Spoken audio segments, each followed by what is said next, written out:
So these are Sufi mystics in Iran, and the Sufis were practitioners of Islam that manifested in trance-like, trance-inducive experiences. Look at these movements. It's headbanging. It's this rhythmic, respiratory. Look at those waves. You know, it's like their bodies are this. Sufis are encouraged to, or maybe required, at the most expert levels, to grow their hair long. And what does that do? It extends your physiological control and your physiological capacity for stimulating your consciousness and your nervous system as much as possible at this time during the ritual. That's something that you've got to really appreciate in Islam. The ritual, the preparation. You wash your hands, you wash your feet. And then you totally submit to God. That there's something empowering about submission, about the physiological reaction, the chemical calibration of hormones and adrenaline and oxygen to each and every cell. Look at how old some of these men are. This is something that you can do throughout your life. Oh,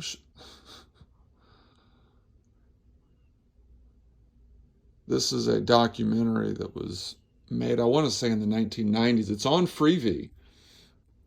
And there must be editors for what's in these catalogs of films, of documentaries.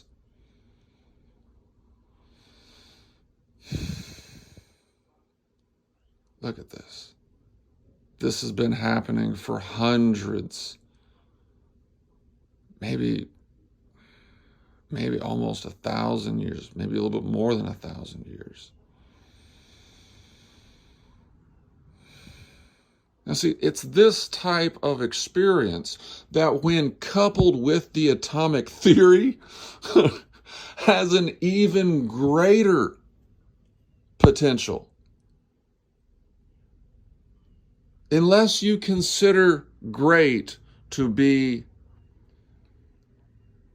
a stage of authenticity. All right, so the most authentic existence is the hunter-gatherer, right? The most evolved existence.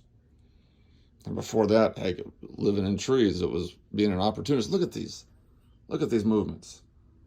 There's collaboration. There's unity. There's everybody doing the same thing. This is after the workout. This is after the class. You know what I'm saying?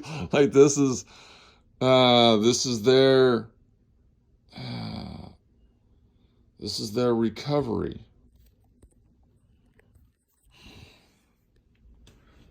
All right, so they're wrapping their hair to conclude. Now let's look at these women, because in Islam, this is there is gender discrimination, there is gender segregation. Okay, so here's this band of women, all hijabbed, all very traditional, but they've got a drum. And these are dervishes. You've heard that term, whirling dervish. Well, there is this other technique in which, okay, bam, look at this, headbanging, in which they extend their arms and they go in circles. And they put one palm up and one palm down.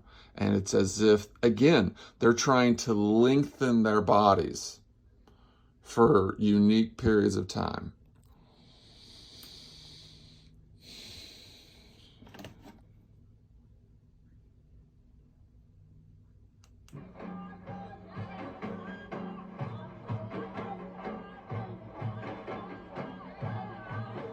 See, rhythm and breath have always been a part of the galvanizing communal communal experiences of gathering, of unifying. Football, music, concerts, religious rituals. Religion used to be that thing. It used to be the visual, it was the spatial, and it was the personal. And if it's the legal, it's that. If it governs diet, it's that. If you need something to know about human physiological perfection, it can be that. And that's been certified by the omnipotent God, controller, creator. Look at this. Who would have thought that there were people who practice Islam in this way? I think this is one of the reasons why this was selected, was to dispel that, to give people an observational way of disproving the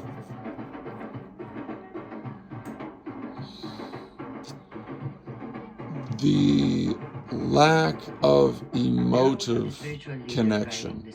Is to watch over the dervishes while in the mystical realm.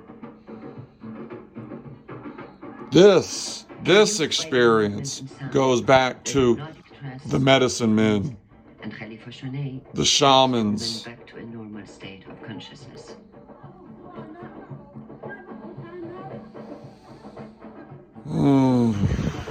So here they take a pilgrimage together. I'm not sure how frequently they do this. She might talk about it.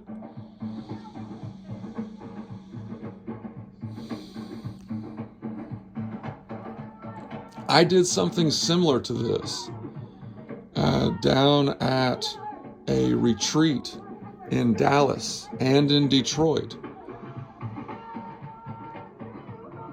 in which I kneeled and I submitted for a moment, and I had my phone blessed before I went to China by a woman named Amina. They call her Amma. Amritanandamayi Devi. Her name is almost like a mantra. Like a lot of names are. You know, what vibration, what sounds make your identity what it is? Oh, see, look at these beautiful gatherings. At lunch, we joined the women under the shade, as they sat beneath food, trees to sup in the sun and enjoy the company of family and friends. There's something to be said about living in such a way that means to live a simple life, away from material attachments, that there is no sexuality. Well, it's there, but it's diminished. Because think about how distracted we can be. But if you celebrate that beauty, if you celebrate the authenticity, mountain to mountain and village to village, God, they've been living like this for hundreds, thousands of years. In the next village, we saw women dervishes preparing food for the traveling pilgrims and the day's rituals. God, that's the process. Jeez. See, whenever you live a lifestyle like that, that is doing the same thing, you need that physiological release. It's as if, yes, we can do this. Our ancestors came from the trees.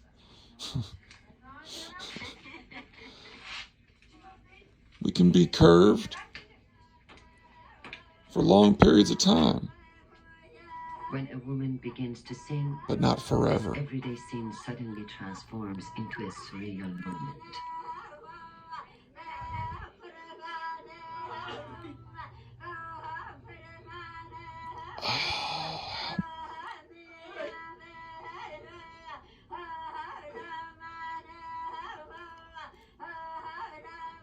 Oh my gosh.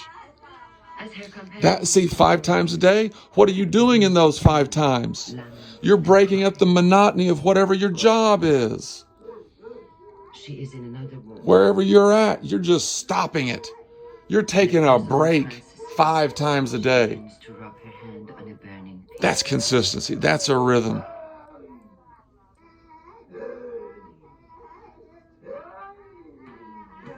You hear those sounds?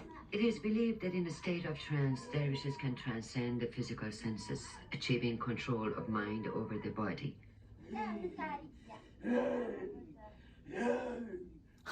You've been silent for...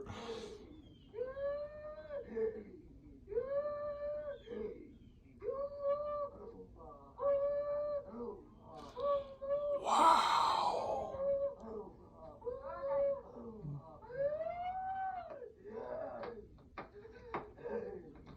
As her trance intensifies, Dervish Mahru grabs a piece of wood from the stove and swallows the fire just as the woman crosses in front of the camera.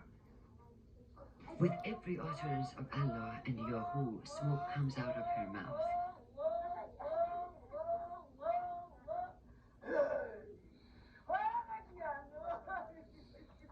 According to the Dervish women, the fire eating was not something we were meant to see or film.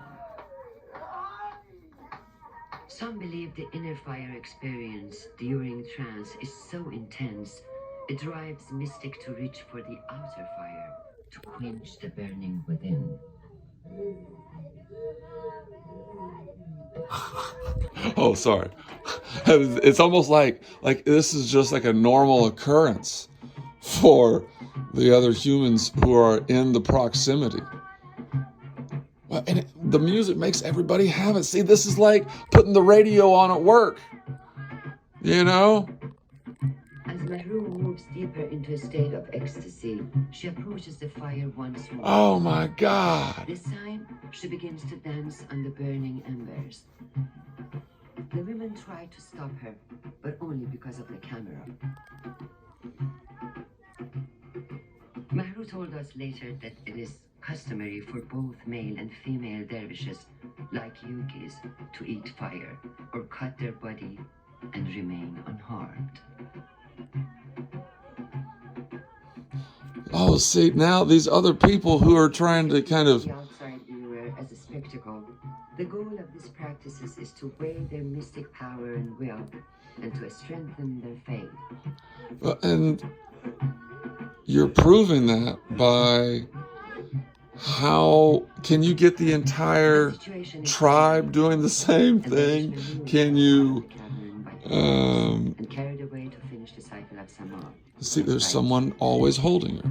There's always a team.